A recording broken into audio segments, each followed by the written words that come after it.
They see my disability, I see my ability. They call me disabled, I call myself differently abled. There are some incidents that happen in your life. Those incidents break you, deform you, but they mold you into the best version of you. And the same thing happened to me. I was 18 years old when I got married. My father wanted me to get married. And all I said was, if that makes you happy, I'll say yes. And of course, it was never a happy marriage. Just about after 2 years of getting married, I met a car accident. Somehow my husband fell asleep and the car fell in the ditch. He managed to jump out, saved himself. I'm happy for him. But I stayed inside the car and I sustained a lot of injuries. The list is a bit long, don't get scared. The wrist was fractured. Shoulder bone and collarbone were fractured. My whole rib cage got fractured. And because of the rib cage injury, lungs and liver were badly injured. I couldn't breathe. I lost urinary bowel control. That's why I have to wear the bag wherever I go. 3 vertebrae of my backbone were completely crushed. And I got paralyzed for the rest of my life. I finally ended up in a hospital where I stayed for 2.5 months. I underwent multiple surgeries. One day, doctor came to me and he said, well, I heard that you wanted to be an artist, but you ended up being a housewife. I have a bad news for you. You won't be able to paint again because your wrist and your arm are so deformed, you won't be able to hold a pen again. Next day, doctor came to me and said, your spine injury is so bad, you won't be able to walk again. Because of your spine injury and the fixation that you have in your back, you won't be able to give birth to a child again. That day, I was devastated.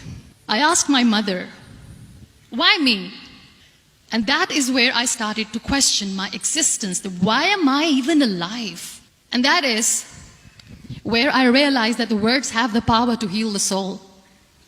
My mother said to me, this too shall pass. God has a greater plan for you. I don't know what it is, but He surely has.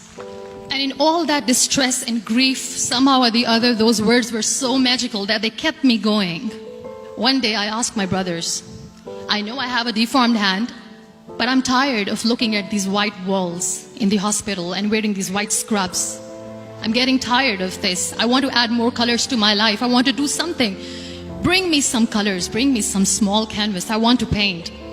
So the very first painting I made was on my deathbed, where I painted for the very first time. It was not just an art piece or just my passion. It was my therapy. And then I was discharged and I went back home. And I went back home and I realized that I have developed a lot of pressure ulcers on my back and on my hip bone. I was unable to sit. There were a lot of infections in my body, a lot of allergies. So doctors wanted me to lie down on the bed straight for not 6 months, for not 1 year, for 2 years. I was bedridden, confined in that one room, looking outside the window, listening to the birds chirping and thinking maybe there will be a time when we'll be going out and enjoying the nature.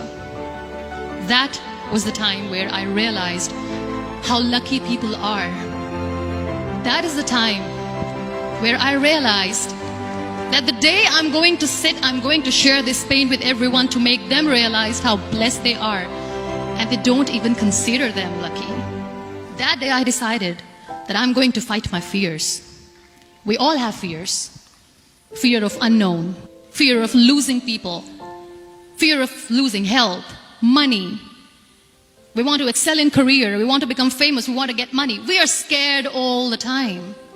So I wrote down one by one all those fears. And I decided that I'm going to overcome these fears one at a time. Do you know what was my biggest fear? Divorce. I was trying to cling on to this person who didn't want me anymore, but I said no.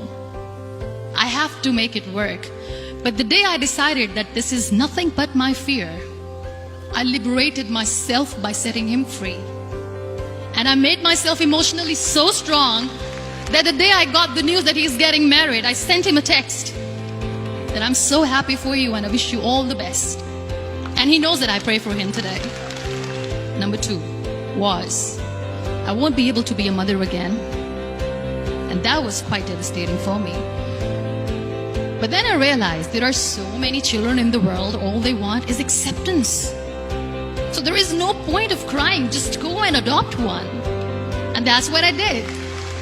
People think that they will not be accepted by other people because we, in the world of perfect people, are imperfects. So I decided that instead of starting an NGO for disability awareness, which I know will not help anyone, I started to appear more in public. I started to paint. I decided that I'm going to join the national TV of Pakistan as an anchor person. And I've been doing a lot of shows for last 3 years. I became the National Goodwill Ambassador for UN Women Pakistan, and now I speak for the rights of women, children. We talk about inclusion, diversity, gender equality, which is a must. Every time I go in public, I always smile. It's always a big toothy smile on my face, and people ask me, don't you get tired of smiling all the time? What's the secret? I always say one thing, that I have stopped worrying about the things that I have lost, the people that I have lost. Things and people who were meant to be with me are with me. And sometimes, somebody's absence makes you a better person. Cherish their absence. It's always a blessing in disguise. Live your life fully. Accept yourself the way you are. Be kind to yourself. Be kind to yourself. I'll repeat, be kind to yourself, and only then you can be kind to others.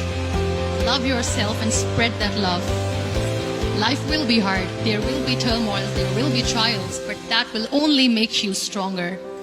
So when you accept yourself the way you are, the world recognizes you. It all starts from within.